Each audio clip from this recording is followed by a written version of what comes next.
Sri Lanka's most powerful news brand.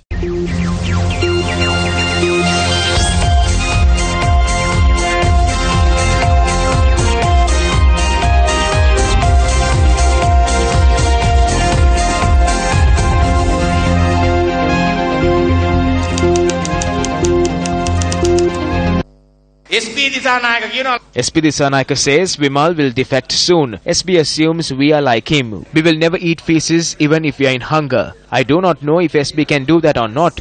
Maybe he can. So I can do this to SB. Don't measure us at your level. Both he and his wife are trapped in a mountain of feces. Only their mouths have been spared.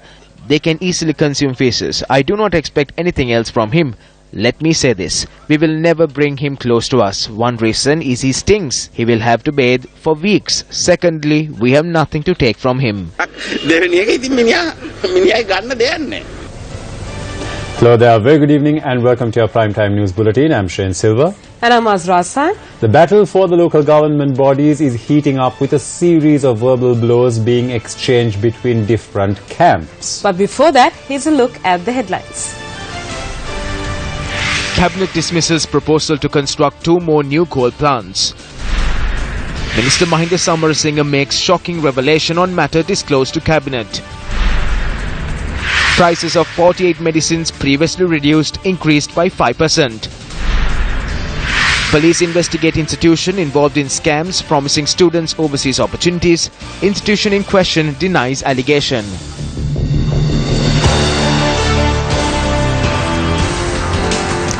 The Cabinet has rejected the joint Cabinet paper on power general policies, which included the construction of 2 600-megawatt coal power plants. On the 23rd of November, Ministers Dr. Saratha Murugama and Ranjit Siyambalapitiya presented a joint Cabinet paper for the construction of these 2 power plants. According to the Cabinet paper, 2 600-megawatt high-efficient coal power plants were proposed to be constructed in Foul Point, Trincomalee and Norocholi, Puttalam. The Cabinet papers notes an area of 600 acres and 500 acres are required for the construction of the Foul Point and Norocholi respectively. The joint Cabinet paper noted the 2 coal power plants would be constructed using clean coal technology, which is more environmentally friendly and highly efficient. However, environmental and civil activists as well as organizations opposed this move, citing the grave environmental complications it would cause. Joint Cabinet spokesperson Minister Dr. Rajitha Senaratne said the Cabinet rejected this today. The Cabinet will undoubtedly be praised by the general public for taking such a bold decision. However, is it not time for the people to take a decision on Dr. Saratha Murugama and Ranjit Siyambalapitiya, the 2 ministers who campaigned to propose this environmentally harmful endeavour? A series of issues have arisen following the construction of the coal power plant in Norocholi. The Norocholi power plant has posed serious implications on the agriculture in the area.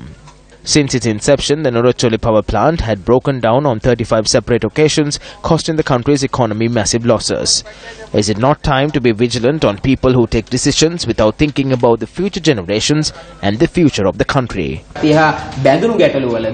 In issues related to energy sector, there were certain instances where Dr. Saratha Murugama made interferences. One is the issue surrounding small hydropower projects that have led to many complications. Where he forced state employees to allow those projects with issues to continue. That is continuing. The issues we have now is, why is he involved in this? He's the Minister of Special Assignments. However, this is something that impacts the entire nation and we have an issue with his involvement. There have been some developments on a story that we brought to you yesterday. Chaturanga Hapuarachi joins us now to bring you more on that story. Chaturanga, over to you. Thank you, Shane. Yesterday we reported to you on a private institution in RAD Melmavati in Colombo, which is allegedly a scam involving students seeking education overseas. Yesterday, several people who were affected by this company engaged in a protest in the vicinity as well. Now today, representatives of this institution held a media briefing to reject the allegations that were raised. In yesterday's media charge, it is evident that incident was something organized by G20 or Guinness Pereira. We have the details of the vehicle that approached the location yesterday. There were around 20 people inside that. All the placards and banners were brought in their vehicle. In addition, there was a woman holding a placard. She had a handbag which had a writing called Dinesh Pereira Foundation. However, yesterday a responsible media institution reported on it without making inquiries about that. We condemn that. However, a group made their way close to the location of the establishment in question while this media briefing was on and expressed their grievances to us. They promised a 50,000 rupees salary for our children and said a hotel diploma will have to be done there. When we handed over the passports, they took 100,000 rupees from us. They were compelling us to make payments for the remainder as well. They kept on calling us. When we told our children have lost touch with us, they said they are doing well. These people have intimidated the children. My parents requested for the second year course fee. When I inquired from the college, I found out that they have not paid the fee for the first year. When I asked for the second year course fee, they said that they cannot give it at once. Then they asked why I came back. They told me that they have a video of me stealing casino chips in another country. I kept on asking them. Nothing happened. My parents were kept in a room in the Navala office and then chased away. They have branded me a thief. Please inquire into this. Thereafter, those affected filed a complaint with the Kolpiti police who are probing into the incident.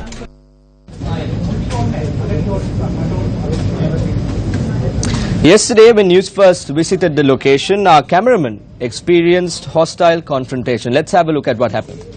I'm gonna sue you. I'm a personal person. Okay, I'm gonna effing sue you, okay? Remember your face. No problem. I'm a media. Who cares?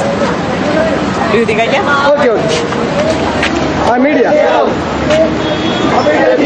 not media. You're writing posts. You're not media. Be shameful.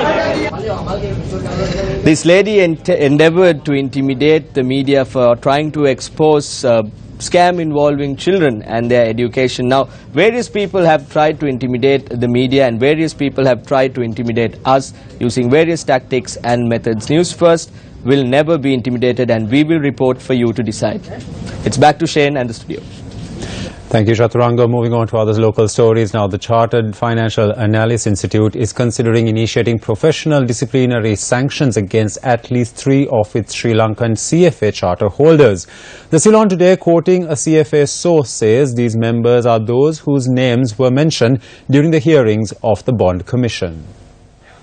According to the source quoted by Ceylon Today, the Disciplinary Review Committee of the CFA Institute has started investigations depending on publicly available information against its 3 Sri Lankan charter holders, including the Central Bank Employees Provident Fund former Chief Dealer BHI Saman Kumara and Sri Lanka Insurance Corporation former Deputy General Manager Danuka Lienagamage. Based on the Bond Commission's recent revelations, the Central Bank has already interdicted Saman Kumara and 2 EPF Department Assistant Superintendents Naveen Anuradha and T. Udaya Seelan. Sri Lanka Insurance Corporation have temporarily suspended their investments head Danuka Lienagamage.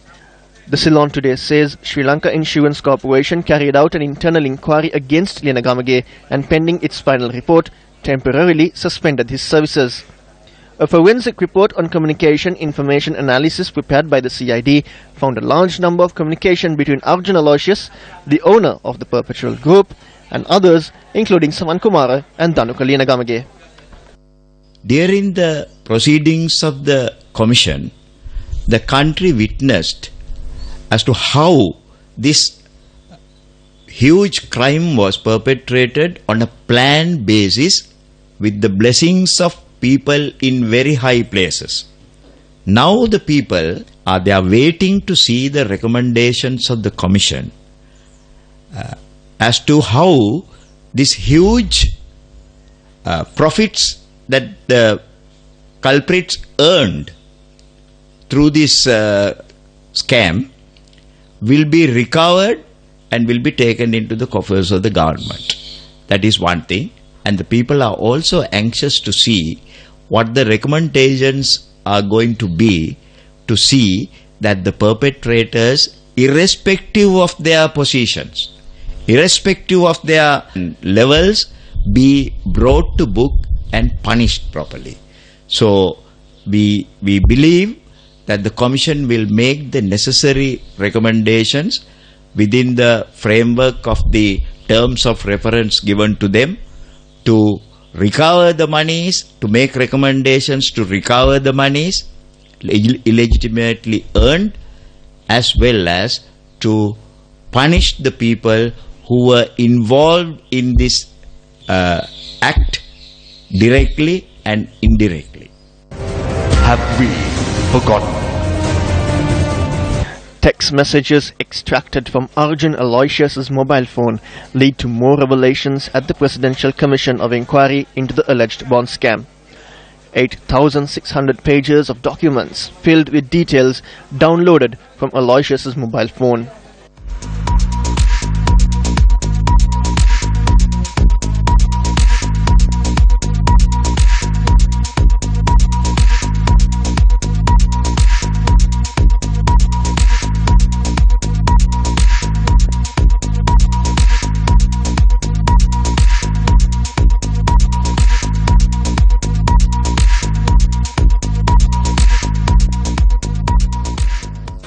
Messages recovered from the mobile of Steve Samuel, personal assistant to Arjun Aloysius, exposed a to-do list maintained for persons called AM and RK.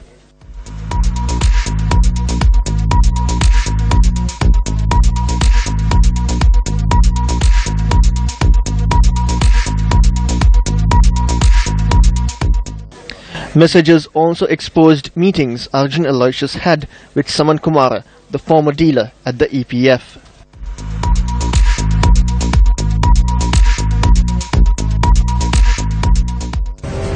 Have we forgotten?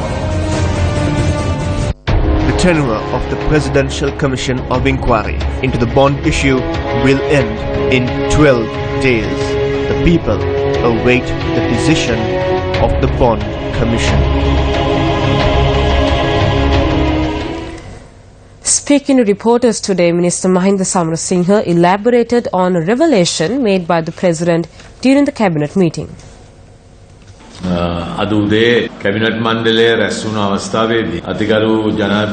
When Cabinet convened this morning, His Excellency the President made a statement as the Minister of Defence. He informed Cabinet about the removal of the Army headquarters from its previous location, paying the rent of 15 buildings and the operations of the Army. He said 5,000 million rupees has to be paid as rent annually because of the ad hoc decisions taken by the previous government. The President said because of an urgent need of money, the previous government made that decision without understanding the security situation. When being inquired, $125 million were paid for that military land.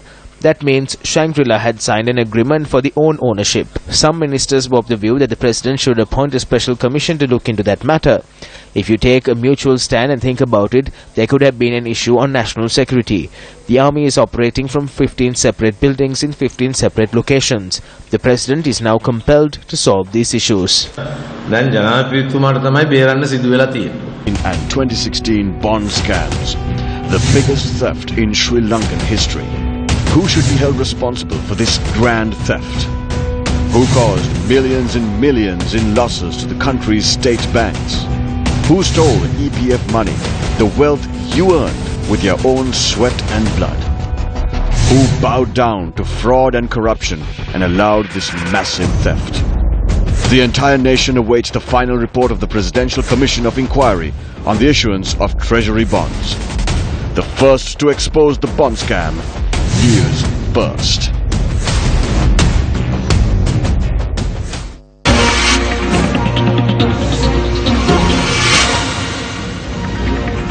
I'm joining you once again on the Action TV expose for this evening, and we are going to talk to you about the education sector. Now, every student is eager to start off their new year, their new academic year, with the new textbooks that they receive. This program to provide textbooks began in the year 1980 under a UNP-led government. Now, almost 30 years later, what has happened? A minister appointed by the UNP government, the subject minister Akhila Viraj Karyavasam, has decided to go back on this promise to provide free textbooks to the children.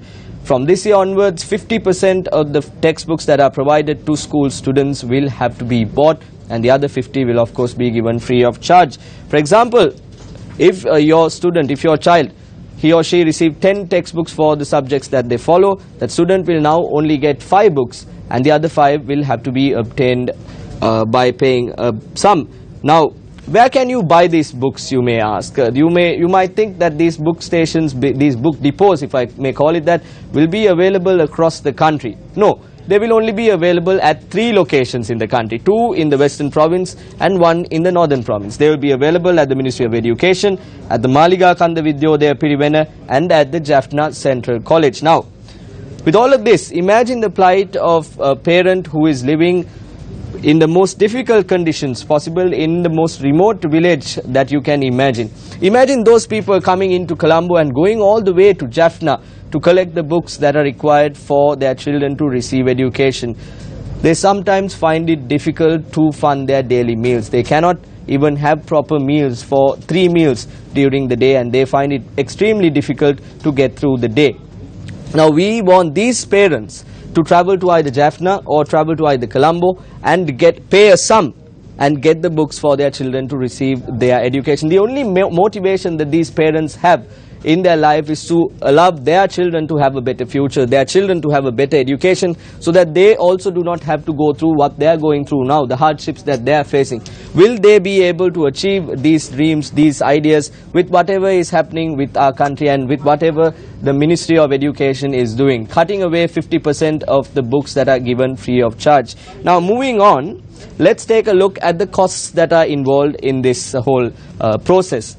If you take a look at the year 2017, the textbooks, the allocation to print textbooks stood at 42 million rupees. In 2018, that cost has gone down to 29 million rupees. The value of just one vehicle that our members of our parliament, the 225 people in parliament, and the various other politicians, the public representatives you and I have appointed to represent us to solve issues like this, to provide the people with the proper education, to provide the people with the free textbooks. We have sent them there, and it's just one vehicle for them. That's the cost that is involved. Now, how were they able to reduce this value from 42 million to 29 million? Did they do some sort of trick there? What they have done is they have decided to reduce the number of books that have been printed. With that, by doing that, they are also going to reduce the number of books that are given free of charge. They are going to now only give 50% of the books free of charge. What is the government trying to do? Are they providing free education, or are they trying to free themselves from providing free education? This is over to the Education Ministry and all the 225 representatives that we have elected into Parliament to look at. Today, a government newspaper, Daily News, in one of its reports, accompanied by a photograph, described Tamil National Alliance parliamentarian M.A. Sumandiran as a minister. The Tamil National Alliance is yet to announce Sumandiran has taken up a ministerial portfolio. Though it was not officially announced, we congratulate him. However, has Sumandiran actually been appointed as minister as mentioned by a government newspaper? If not, how is it that the Daily News reports of such an incident? The masses will be more vigilant on what is reported in the newspapers.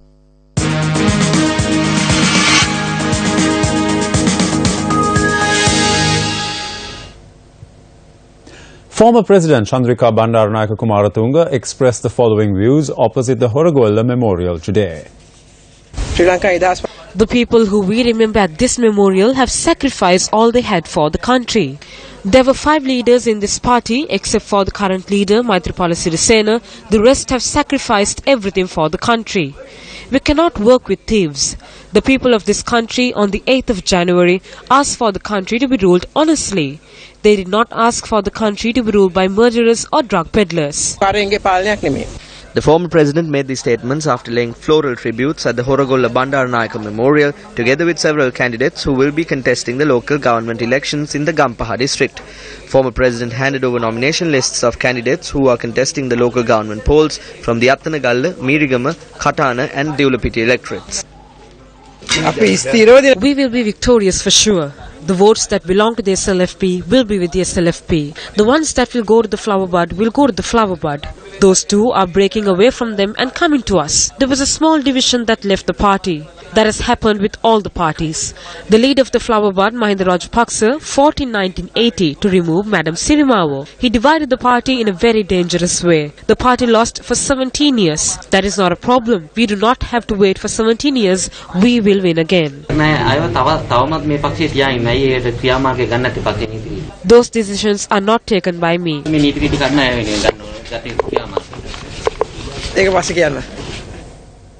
Following the submission of nominations, Minister S.P. Disanayake had this to say. There are other groups separated from the Flower Bud Party handing over nominations. In certain areas, the Flower Bud Party is looking for people to contest. Two leading figures of the Flower Bud Party signed for our Teldenir seat. We had to erase and get their signatures. We now have to go to Colombo to get the signature. Many parties under the alliance are contesting with us. Dinesh Gunabodhana won. 2 people won and 1 joined us. Thunderman was part of one of the biggest parties under the alliance. Now he is contesting with us. President Maithripala Sirisena genuinely wanted to join these 2 parties and contest as one. He spoke to former President Mahinda Rajapaksa, Basil Rajapaksa and everyone else in the party. I think the MPs who are with Mahinda Rajapaksa are angry because of this situation. They are very angry. So in the coming few days, there will be more explosive incidents. What is the JVP's view on the Podujana Party? JVP parliamentarian Dr. Nalinda Jayatissa explains. This is not the Flower Bud. This is an amalgamation of GL and Basil. They are carrying out the contract of the UNP. This Flower Bud is green in color. They have become the party that carries out the contract of the UNP, like the elephant holding the flower bud with its trunk. People are provided by the Flower Bud Party to strengthen the UNP. The SLFP had not come on behalf of the Podujana Party at any instance when handing over nominations and when placing deposits. Now the curtains are raised on the drama they enacted behind the curtains. The prices of 48 medical drugs, which were previously reduced, have now been increased. This was revealed through an extraordinary gazette that was released on the 14th of this month. Minister of Health Dr. Rajitha Senaratne says the decision was taken as a result of a request made by the Chamber of Commerce from the medicine importers with the rising price of medicine in the world market. According to the Gazette, the increase in prices will be in effect for 1 year. Even if prices in the world market increase during this time, it would not affect the prices of those 48 medical drugs in the country. The government decided to reduce the prices of 48 essential drugs on the 21st of October 2016, and the reduction was in place for over a year. The Gamin Gamata Vaven Vavata program, a national initiative targeted at reigniting the splendor of Sri Lanka's ancient hydraulic civilization, was carried out for a 3rd day today. This project is being carried out by Newsfirst, the University of Peradeniya and irrigation experts. Crystal clear waters of the Teendukulam River, which we are in right now. Crystal clear waters which is safe enough to drink. Now, at first glance, this may not seem like a river. This may seem like a forest or a patch of vegetation that has overgrown its area. However, this is clearly not any of that. This is an ancient river that dates back to the time of the kings, more specifically to the time of King Dutugamanu as well as King Mahasen. However, years of mismanagement as well as disasters caused due to this mismanagement has resulted in this once wonderful, once glorious river of our ancient kings currently lies in this state. According to folklore, there are 2 theories as to how the name of this river came about. Some believe that this is where King Dutugamanu decided to engage in a war with Elara, while others believe that it was named after King Mahasen's decision to make this river the final phase of his agri system. However, decisions taken well after the time of these kings has led to the current state of this once great river.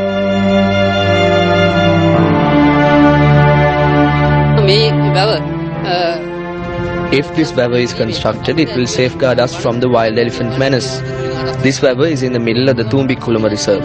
Wild elephants and other animals can obtain water from this river, so they won't come into our villages. This river is in its current state because of the ad hoc decisions of the officials.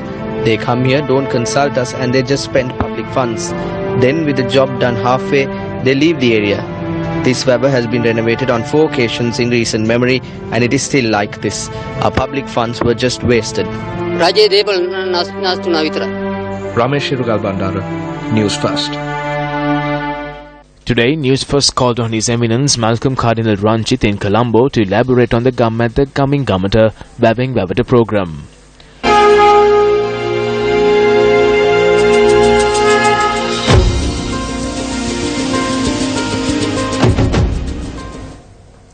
The third Bay of Bengal initiative for multi-sectoral, technical and economic cooperation or BIMSTEC meeting on poverty alleviation commenced in Colombo this morning.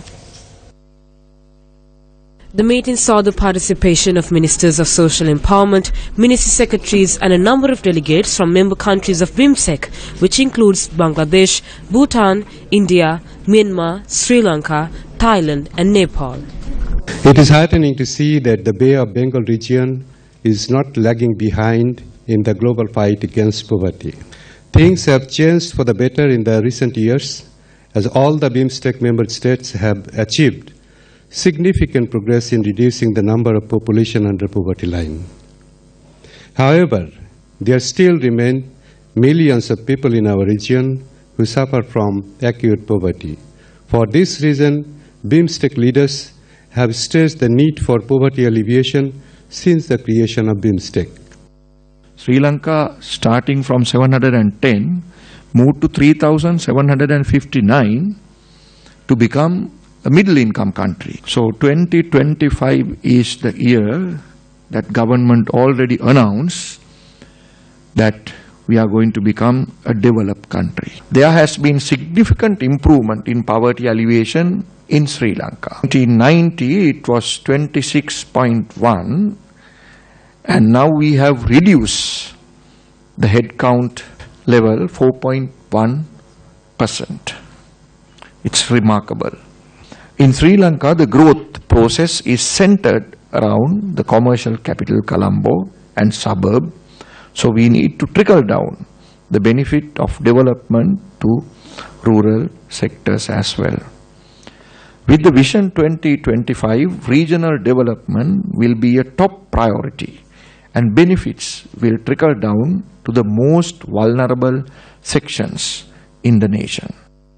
And that's a wrap of this edition of Primetime News. For the Newsfirst team, I'm Mazra Hassan. And I'm Shane Silva. We leave you with views expressed by Minister S.B. Disanayake and Parliamentarian Himal Weerawansa. Good night. S.B. Disanayake says Vimal will defect soon. S.B. assumes we are like him. We will never eat feces even if we are in hunger. I do not know if S.B. can do that or not. Maybe he can. So I can do this to S.B. Don't measure us at your level. Both he and his wife are trapped in a mountain of feces. Only their mouths have been spared. They can easily consume feces. I do not expect anything else from him.